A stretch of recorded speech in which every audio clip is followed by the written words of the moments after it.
Mən bu neçə gündür çoxlu video çəkmək haqqında danışırdım. Yəni çoxlu video çəkəsən ki, takipçilər səni tanısın, takipçilərin artsın, takipçilərin daha doğrusu artsın və sənin məhsulun daha tez satılsın.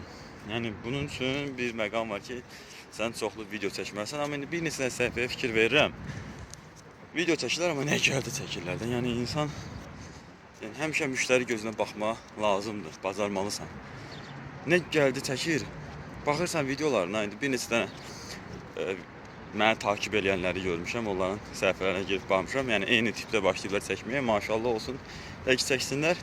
Amma müştəri gözünə də baxmağı unutmayın. Çünki sənə maraqsız olan video müştəriyə də maraqsızdır. Və əgər sənin videon ilk 3 saniyədə çevrilirsə, ona heç kim baxmayacaq. Ona görə çox çəkin, amma nə çəkdiyinizə də fikir verin. Daha rahat, daha sərbəst. Bunu öyrənmək istəyirsinizsə Telegram kanala keçid eləyin. Mənim səhifəmdədir linki. Orada bu haqqda danışacağam. Yəni ola bilər ki, bəzi şeylər haqqında da danışmıram. Orada ən azından sual verməyə şans var. Mən hər şeyi burada danışmıram. Əgər burada bütün belə deyim də sirləri açsaydım, heç Telegram kanala ehtiyac qalmazdı.